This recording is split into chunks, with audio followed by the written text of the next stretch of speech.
ಮಾಡಿದ್ರೆ ಬಹಳ ಖುಷಿ ಆಗುತ್ತೆ. ಯಾಕಂದ್ರೆ ಅದು ಒಬ್ಬ new director Arjun Janya musically ಎಲ್ಲ ಕೇಳ್ತೀವಿ. ಬಟ್ ಫಸ್ಟ್ ಟೈಮ್ ದರ್ಶನ ಅಂತ ಬಂದಾಗ ಎಲ್ರಿಗೂ ಒಂದು ಕ್ವಶನ್ ಮಾರ್ಕ್ ಇರುತ್ತೆ, ಏನ್ ಮಾಡಿರ್ಬೋದು. ನಾಟ್ ಓನ್ಲಿ ದೇಮಾರಿ ಫ್ಯಾನ್ಸ್ ಅಂತಲ್ಲ, ಕ್ರಿಟಿಕ್ಸ್ ಇಂದ ಹಿಡಿದು ಇಂಡಸ್ಟ್ರಿಯಿಂದ ಹಿಡಿದು ಎಲ್ರಿಗೂ ಒಂದು ಕ್ಯೂರಿಯಾಸಿಟಿ ಇರುತ್ತೆ, ಏನ್ ಮಾಡಿರ್ಬೋದು. ಅದು ಬಿಗ್ ಕ್ಯಾನ್ವಾಸ್ ಫಿಲ್ಮ್. ಯಾಕಂದ್ರೆ ಕ್ಯಾನ್ವಾಸ್ಗೋಸ್ಕರ ಮಾಡಿದಾರ ಸಿನಿಮಾ. ಒಂದು ಸಿನಿಮಾ ಕಥೆ ಇಟ್ಕೊಂಡು ಅದಕ್ಕೆ ತಕ್ಕಂತೆ ಕ್ಯಾನ್ವಾಸ್ನ ಅವ್ರು ಸೆಟ್ ಮಾಡಿದ್ರು. ಅದು ರಮೇಶ್ ರೆಡ್ಡಿ ಅವ್ರು ತುಂಬಾ ಥ್ಯಾಂಕ್ಸ್ ಇರಬೇಕು. ಯಾಕಂದ್ರೆ ಅವ್ರು ಸಪೋರ್ಟ್ ಮಾಡಿದ್ರು. ಒಬ್ಬ ನ್ಯೂ ಕಮರ್ಗೆ ಮ್ಯೂಸಿಕ್ಲಿ ಮಾಡ್ಬಿಡ್ಬೋದು, ಬಟ್ ಆಸ್ ಎ ಡೈರೆಕ್ಷನ್ ಒಂದು ವಿಭಿನ್ನವಾಗಿ ಜನಗಳನ್ನ ಕೂರಿಸ್ಬೇಕು.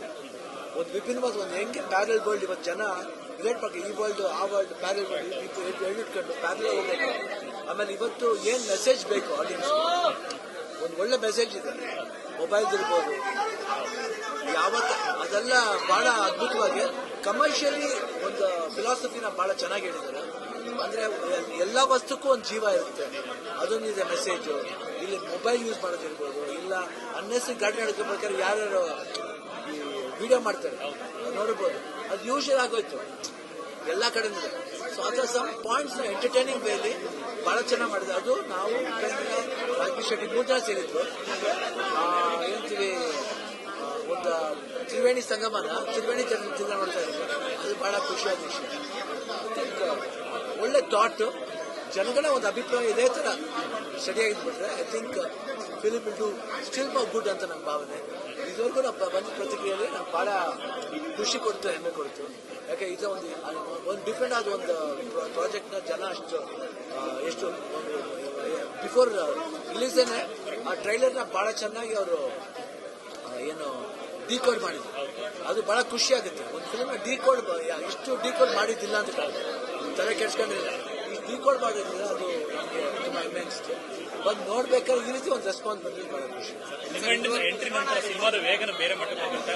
ತೆರೆ ಮೇಲೆ ಜನ ನೋಡ್ಕೊ ಬಂದ್ರಲ್ಲಿ ಹೇಳೋದು ಒಂದೇ ಮತ್ತು ಶಿವತಾಂಡವ ಸಿನಿಮಾದಲ್ಲಿ ಶಿವತಾಂಡವ ಇರುತ್ತೆ. ಬಟ್ ಆ ಶಿವತಾಂಡವ ಬರ್ಬೇಕಂದ್ರೆ ಫಸ್ಟ್ ಹಾಫ್ ನಾವೇನಿದೀವೋ ಅದು ಇಂಪಾರ್ಟೆಂಟ್ ಆಗುತ್ತೆ. ಅದು ನಾವು ಇಲ್ಲಾಂದ್ರೆ ಸೆಕೆಂಡ್ ಹಾಫ್ ಏನ್ ಮಾಡೋಕ್ಕಾಗಲ್ಲ.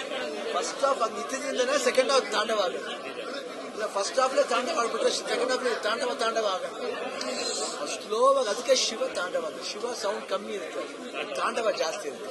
ಅದಕ್ಕೆ ಇದನ್ನ ಅರ್ಜುನ್ ಜನ್ಯ ಫಸ್ಟ್ ಹಾಫ್ಲಿ ಉಪೇಂದ್ರ ಹಾಗೂ ರಾಜೇಶ್ ಶೆಟ್ಟಿ ಎಷ್ಟು ಚೆನ್ನಾಗಿ ಕ್ಯಾರಿ ಮಾಡಿದ್ದಾರೆ ಅಂದ್ರೆ ಜನಗಳನ್ನ ಎಂಗೇಜಿಂಗ್ ಆಗಿ. ನಾನು ಯಾರೋ ಫ್ರೆಂಡ್ಸ್ ಫೋನ್ ಮಾಡಿದ್ರು, ಹೇಳಿ ಫಸ್ಟ್ ಹಾಫ್ ತುಂಬಾ ಎಂಗೇಜಿಂಗ್ ಆಗಿ ಹೋಗುತ್ತೆ, ಸೆಕೆಂಡ್ ಹಾಫ್ ಬಂದ್ಬಿಟ್ಟು ಬೇಗ ಜಾಸ್ತಿ ಆಗುತ್ತೆ.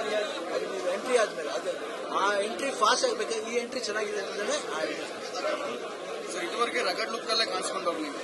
ಈ ಸತಿ ಕಾಮ್ ಅಂಡ್ ಕಂಪೋಸ್ಡ್ ಅಲ್ಲದೆ ಈ ಸೀರೆ ಹುಟ್ಟ ಲುಕ್ಕಲ್ಲಿ ಕಾಣಿಸ್ಕೊಳ್ಳುವಂಥದ್ದು ಎಲ್ಲರೂ ಕೂಡ ಆಶ್ಚರ್ಯ. ಎಲ್ಲ ಅವತಾರಗಳಷ್ಟೇ, ಎಲ್ಲ ಅವತಾರಗಳನ್ನ ಅವರು ಮಾಡಿದ್ರು ಅರ್ಜುನ್ ಜನ್ಯ.